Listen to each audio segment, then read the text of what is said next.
మనకు వినడానికి ఎంతో సంతోషంగా ఆ పాట వింటూ ఎంతో ఎంజాయ్ చేస్తాంలే, కానీ దాని వెనక రాయడానికి పడ్డ కష్టం, ఒక గీత రచయిత కష్టం ఎంత ఉంటుంది అనేటువంటిది మనకు ఆయన ప్రయాణం ద్వారా, ఆయన ప్రస్థాన అనుభవం ద్వారా తెలుస్తుంది.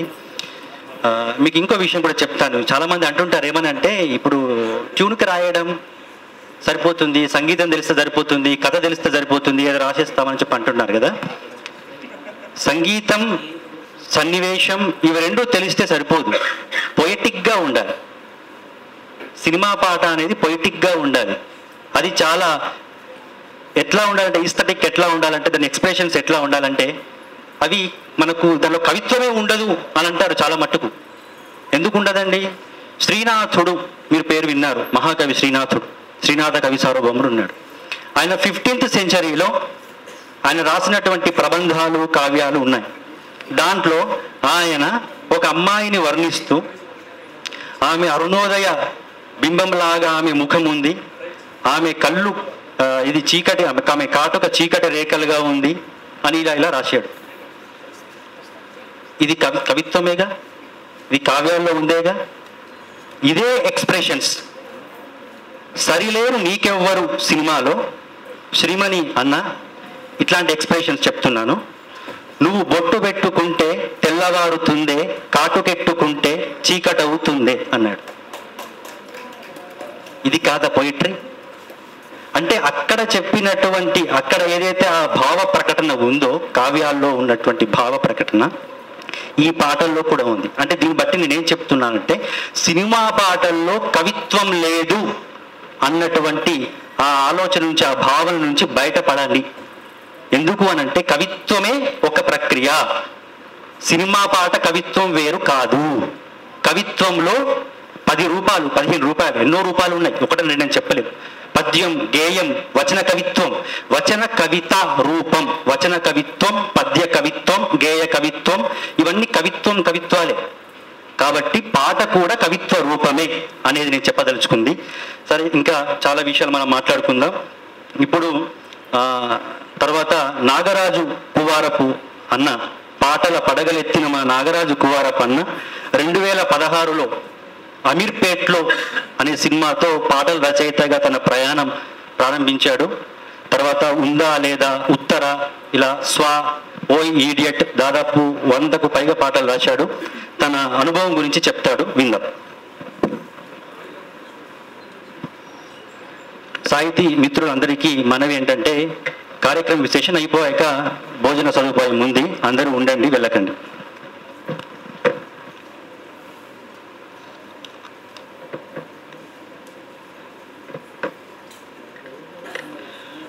అందరికీ నమస్కారం. నా పేరు నాగరాజు కువారపు, మాది ఖమ్మం జిల్లా కల్లూరు మండలం, పేరు వంచు గ్రామం. మా మిత్రులు, మాకంటే సీనియర్లు, మా గ్రూప్లో ఉన్నవాళ్ళు, లిరిక్ రైటర్లు అంతా చెప్పాల్సినంత చెప్పిన తర్వాత 4 మాటలు రాసుకోవాల్సి వచ్చింది. నేను సినిమా పాట రాయడానికి ముఖ్యంగా కారణమైంది ఎక్కువగా పాటలు వినటం, పాటలకు సంబంధించిన కుటుంబ నేపథ్యం కలిగి ఉండటం. మా ఫాదర్ లెక్చరర్, మా నాన్నగారు తెలుగు లెక్చరర్. మా నాన్నగారు తెలుగు లెక్చరర్, ఇప్పటికే కల్లూరు గవర్నమెంట్ కాలేజీలో తెలుగు లెక్చరర్గా ఉన్నారు. నేను ఎక్కువ సభల్లో మాట్లాడకపోవడం వల్ల స్టార్టింగ్ ప్రాబ్లం ఉంటుంది, కొంచెం ఒక 2 నిమిషాలు పట్టిద్ది అనమాట లైన్లో పడడానికి. ఎక్కువ సమయం తీసుకోను.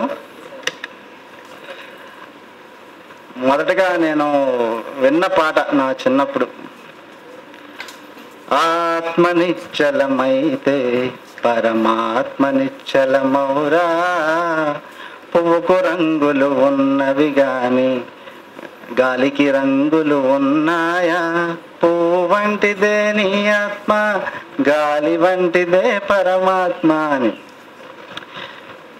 తర్వాత ఇంకా స్కూల్ లైఫ్లోకి వచ్చేసిన తర్వాత ఈ పాటలు ఎక్కువగా వినటం, భజనలు ఇవన్నీ వినటం వల్ల పాటలు అంటే ఇష్టం ఏర్పడింది. నేను 10వ తరగతిలో ఉన్నప్పుడు వందే మాతరంకి 100 సంవత్సరాలని వందే మాతరం గీతాన్ని రచించి 100 సంవత్సరాలు అయిన సందర్భంగా ఉత్సవాలు జరిగాయి అన్నమాట రాష్ట్రం అంతటా. అప్పుడు వ్యాసరచన పోటీలో పాల్గొని నాకు మొదటి బహుమతి వచ్చింది. అప్పటి నుంచి కొంచెం సాహిత్యం పట్ల అవగాహన ఏర్పడింది. దాని తర్వాత కార్పొరేట్ ఇంటర్మీడియట్లోకి వచ్చిన తర్వాత ఇంకా ఎప్పుడైనా పాట పాడినా, ఎప్పుడైనా ఏదైనా తెలుగుకు సంబంధించింది రాసినా వినేవాళ్ళు తక్కువైపోయారు. అయినా సరే కొనసాగుతూనే ఉండేవాడిని రాయడం. దాని తర్వాత బీటెక్, అదో మహాప్రస్థానం. బీటెక్లో 4000 మంది ఉండేవాళ్ళు మా కాలేజీలో. అంతా English medium students, English background ఉన్న స్టూడెంట్స్. దానివల్ల ఏమయ్యేదంటే ఒక్కడికి ఏదైనా తెలుగు పోయిటరీ కానీ ఏదైనా రాసినా, ఎక్కడైనా కొటేషన్ పెట్టినా, ఏదైనా చెప్పినా సరే వినే అవకాశం ఉండేది కాదు, వాడికి అర్థమయ్యేది కాదు. సో అట్లా 2012లో నేను పాట రాయడం జరిగిందనమాట. అది ఎట్లా అంటే మా ఫ్రెండ్, అరే నువ్వు ఎప్పుడు రాస్తూ ఉంటావు కదరా ఏదో ఒకటి తెలుగులో, నేను ఒక దరి వేస్తారమ్మా, దానికి సరిపోయేలాగా ఏవైనా పదాలు రాయరా నన్ను. సో వాడు దర వేయడం నేను రాయడం, వాడు దర వేయడం నేను రాయడం, అట్లా ఒక శబ్దానికి పదాలు రాయడం అనేది నేర్చుకున్నాను. అక్కడి నుంచి 2013లో ఫస్ట్ సినిమాకి రాయడం జరిగింది. ఆ సినిమా అయిపోయింది. బీటెక్ అయిపోయింది, సినిమాకి పాట రాసా, సినిమా అయిపోయింది. ఇంట్లో ఏంటి, మా మ్యాథ్స్ లెక్చరర్ కొడుకు బ్యాంక్ ఎగ్జామ్కి ప్రిపేర్ అవుతాను నాన్న, మా బాటనీ లెక్చరర్ వాళ్ళ అమ్మాయి అమెరికా వెళ్తుందంట నాన్న, ఎట్లా మొదలైపోయింది అనమాట. సరే ఇదంతా కాదని ఇంకా నేను పాటలు రాయడానికే నిర్ణయించుకున్నా. ఇంకా అక్కడ నుంచి 2013లో ఎవరు తెలియదు అనమాట. హైదరాబాద్లో నాకు పెద్దగా పరిచయం లేదు, ఏమీ లేదు, సినిమాల్లో కూడా ఏ సపోర్టు లేదనమాట. సో అట్లా 2013లో వచ్చానమాట. వచ్చి ఇక్కడ తెలిసిన వాళ్ళు చిన్న చిన్న స్టూడియోల్లో చేస్తున్న ఎడిటర్లు, వాళ్ళతో పాటు కొంచెంగా తిరుగుతూ ఉండేవాడిని. అట్లా 2015లో అమీర్పేటలో అనే సినిమాకి మొదటి పాట రాయడం జరిగింది. అది కూడా చిత్రమైన అనుభవం. ఎట్లా అంటే పాటను అప్పటికి 3 నెలల నుంచి 4 రైటర్లు రాస్తా ఉన్నారనమాట. అది ఎన్ని వెర్షన్లు రాశారో ఇంకా వాళ్ళకే తెలియాలి. రాయడం అయిపోయిన తర్వాత అది అంతకీ ఉన్న ప్రొడ్యూసర్కి కానీ హీరోకి కానీ నచ్చట్లేదు. సరే నువ్వు కూడా ఒక ట్రైల్ అని అంటున్నారు అప్పుడప్పుడు మధ్యలో. ట్రైల్ వేయడం ఏంట్రా బాబు, ఈ ట్రైల్ వేయడం ఇదేమైనా బండి నేర్చుకోవటమా లేకపోతే ఇంకేదైనా, నువ్వు పాట నా పేరు నాకు ఇస్తా అంటే ఇచ్చేయి, నేను దాన్ని ఇన్ని రోజులు అని చెప్పి అన్ని రోజుల్లో రాసిస్తాను, లేదంటే లేదు అని చెప్పాను అనమాట. అట్లా 3 నెలలు గడిచిపోయినాయి, నాకైతే ఇవ్వట్లేదు. ఆ 4 రైటర్లు రాస్తున్నారు, వీళ్ళకి నచ్చట్లేదు. చివరిగా ఒకరోజు ఇంకా వాళ్ళతో అవ్వదు, మా అన్న కూడా ఎక్కువ సమయం లేదు కాబట్టి ఒక 3 రోజుల్లో పాట రాసిచ్చేయమన్నారు. అప్పుడు రాసనమాట. అది ఏంటంటే సాఫ్ట్వేర్ వాళ్ళ జీవితాల గురించి అనమాట. సాఫ్ట్వేర్ లైఫ్ కోసం సమర్పించకో డ్రీమ్స్ మొత్తం, లక్షల ప్యాకేజీ కోసం ఎండగట్టకో యవ్వనం మొత్తం, క్రెడిట్ కార్డు మనీ కోసం టెంప్ట్ అయితే పరువు నష్టం, ఫేకు పెడితే జాబు కోసం భయమే బతుకు నిత్యం, పెళ్ళాంతో గడిపే సమయం ఆఫీస్లో చేసే సమరం. ఇది పల్లవి అన్నమాట. ఒక 5గురికి సంబంధించిన సమస్యల సారాంశం గురించి రాసే పాట అనమాట. అట్లా రాయడం జరిగింది. దాన్ని యాక్సెప్ట్ చేశారు, రికార్డ్ అయిపోయింది. అయిపోయిన తర్వాత సినిమా లెంత్ ఎక్కువ అయిపోతే పాట కట్ చేసేస్తారు కదా, ఎందుకంటే ఈజీ అదే. ఎందుకంటే 4-5 నిమిషాలు పాట ఉంటుంది తమ్ముడు, అది తీసేస్తే మనకి మంచిగా డ్యూరేషన్ సరిపోద్ది అని అంటారు. పాట ఈజీ కదా, కొంతమంది రాసిన తర్వాత నువ్వు రాసావు, నువ్వు ఏమైనా పెద్ద పోటుగాడివే అనే ఫీలింగ్ ఉంటుంది. సో అట్లా భయపడ్డా కానీ సినిమాలో అదే పాట ఉంది. అది ఆ పాట ఆడియో రిలీజ్ శిల్పకళా వేదికలో జరిగినప్పుడు ఆ పాటకి విపరీతమైన డ్యాన్సులు వేశారనమాట. సో అక్కడ నుంచి నేను రాయటం స్టార్ట్ చేశాను. ఇప్పుడు 10 సినిమాలు రాసా. ప్రైవేట్గా సినిమాల్లో మొత్తంగా కలిపి 200 పాటల పైన 250 పాటల కింద రాయడం జరిగింది. అంటే ఈ రాయడం అనేది ఒక ప్రవాహం అన్నమాట సినిమా పాటల విషయంలో. ఎందుకంటే ఒక్కొక్క పాటకి ఎన్ని వర్షన్లు రాస్తామో అది పాట రిలీజ్ అయ్యే రోజు దాకా రాస్తూనే ఉంటాం. వాళ్ళకి యాక్సెప్ట్ కావాలి కదా. సో అట్లా దాని తర్వాత నాకు ఎదురైన భయంకరమైన సందర్భాలు పాటలు రాసే విషయాల్లో కొన్ని ఉన్నాయి. అదేంటి, ఫస్ట్ సినిమా అయిపోయింది. సెకండ్ సినిమాకి ఒక ఆఫీస్కి వెళ్ళాం. తమ్ముడు నేను ఎవరో తెలుసా డైరెక్టర్ గారు. నాకు తెలియదు సార్, మామూలు మా ఫ్రెండ్ రిఫర్ చేస్తే వచ్చా అని చెప్పా.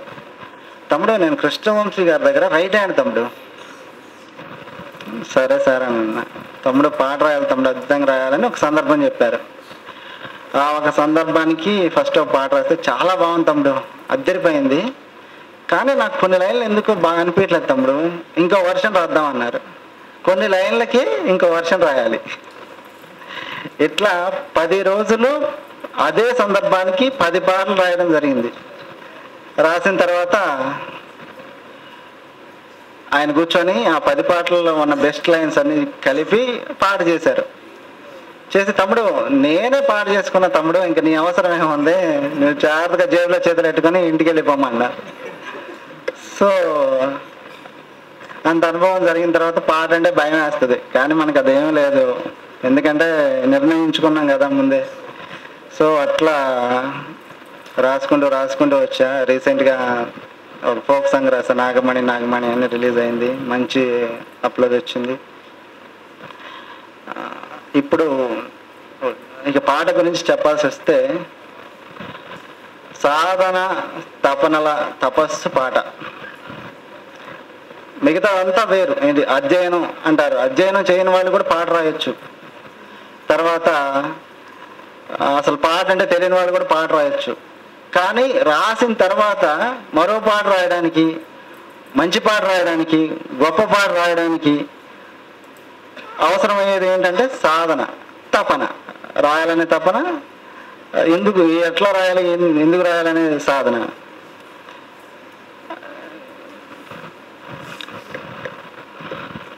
తర్వాత ఇంకో అంశం ఏంటంటే, అంటే మా వాళ్ళు అందరూ అన్ని పాయింట్లు చెప్పేశారు, అందుకని కొంచెం చూసుకొని తీరిగ్గా 4 పాయింట్లు రాసుకొని చెప్తా ఉన్నా. పాటకి అన్ని లక్షణాలు చెప్పారు కదా. సినిమా పాట విషయంలో ఏంటంటే, ఎదుట వ్యక్తి ఉంటారు కదా, అంటే మనకి పాట ఇచ్చిన డైరెక్టర్ కానీ ప్రొడ్యూసర్ కానీ, అతని మైండ్లో ఏముంది అనే విషయాన్ని కొంచెం అయినా అవగాహన చేసుకోగలగాలి. అప్పుడు పాట రాయడం తేలికైపోద్ది. ఎందుకంటే మన దగ్గర రాయగలిగే శక్తి ఉంది, కానీ దాన్ని యాక్సెప్ట్ చేసే ఒక వ్యవస్థ ఉంటుంది అన్నమాట పాటల్లో, సినిమాలో. సో వాళ్ళని యాక్సెప్ట్ చేయాలంటే ముందు వాళ్ళు ఏ మీటర్లో ఉన్నారు, ఏ ఫ్రీక్వెన్సీలో ఉన్నారు, వాళ్ళకి పాట కావాల్సిన సందర్భం ఏంటి, ఆ సందర్భానికి సరిపడే పదాలు ఏంటి, ఇవన్నీ సమకూర్చుకొని మనం పాట రాయాల్సి ఉంటుంది. అది ఒక పెద్ద టాస్క్ అన్నమాట. ఆ కళ కూడా అవసరం. తర్వాత శైలి, శిల్పం, సాహిత్య విలువలు అనేవి పాటకి చాలా ముఖ్యమైన విషయాలు. అవి సాధారణంగా చాలామంది కవిత్వం రాసేవాళ్ళు, కథలు రాసేవాళ్ళు, నవలు రాసేవాళ్ళు మమ్మల్ని తిట్టిపోస్తూ ఉంటారు. ఇంకా సాహిత్య విలువలు కావాలి, ఇంకా శైలి కావాలి, ఇంకా శిల్పం కావాలి అనేసి. కానీ ఏంటంటే ఇక్కడ ఉండే బ్యారియర్లు కొన్ని ఉంటాయి, వాటిని దాటుకొని రాసినా సరే అది యాక్సెప్ట్ అవ్వదు, ఇంకొకరు రాయాల్సి వచ్చింది. వాళ్ళు మనకంటే ఇంకా దారుణంగా రాయొచ్చు, గొప్పగా రాయొచ్చు. సో అవి ఉంటాయి. ఇంకా పాట విషయంలో ఒక 100 మార్పులు చేయాల్సి ఉంటుంది. ప్రొడ్యూసర్ ఒక 5 మార్పులు అడుగుతారు రాసిన తర్వాత, డైరెక్టర్ ఒక 5 మార్పులు అడుగుతారు, హీరోయిన్ మా వాళ్ళు చెప్పినట్టే అందరికీ తేలిగ్గా మార్చమని చెప్పగలిగేవాడు అక్కడే లిరిక్ రైటర్. కథ మార్చమన్నారు అనుకోండి, డైరెక్టర్ ఒప్పుకోడు. డైలాగ్ మార్చమంటే డైలాగ్ రైటర్ ఒప్పుకోడు. కానీ పాట మార్చమంటే మాత్రం మేము తల ఒప్పుకుంటూ చేయాలి, తప్పదు. ఎందుకంటే ఆ డైరెక్టర్ అనే దానికైనా సరే గౌరవం ఇచ్చేసి మార్చాల్సి ఉంటుంది ఫైనల్గా.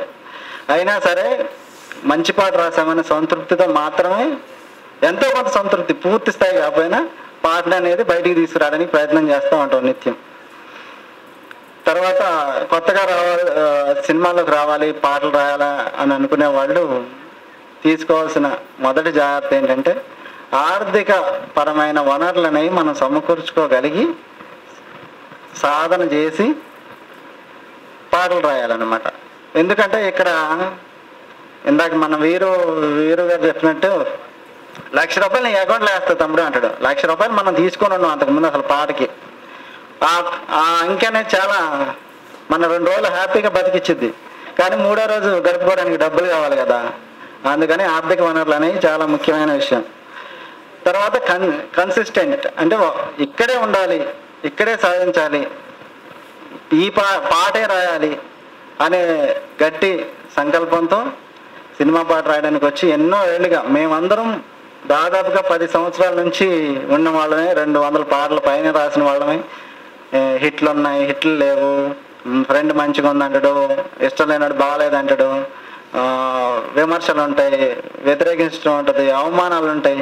వీటన్నిటిని భరించాం. 10 ఏళ్ళ నుంచి రాస్తానే ఉన్నాం, ఇంకా రాస్తాం. ఇంత కమిట్మెంట్, ఇంత గట్టి సంకల్పం, ఇంత గొప్ప ఆలోచన అన్నిటికీ ఎదురు నిలబడి ముందుకెళ్ళగలిగే తత్వం ఉన్నప్పుడు మాత్రమే సినిమా పాట రాయాలి, సినిమా పాటల రచయితగా పేరు పొందాలి అని, సినిమాలోకి రావాలి అని నేను చెప్పదలుచుకున్నాను. ధన్యవాదాలు ఈ అవకాశం ఇచ్చిన తెలుగు సాహిత్యకి. Thank you.